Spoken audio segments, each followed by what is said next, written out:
เพียบเลยอ่ะเออมันมีคนเลี้ยงปลาคาร์ฟและตายอ่ะเขาเอามาทอดทิ้งนะเนอะเขาเสียดายไงถ้าโตเป็นแสนนะมันคือมันคือ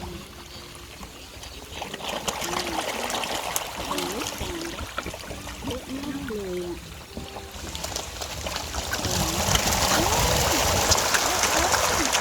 จ้า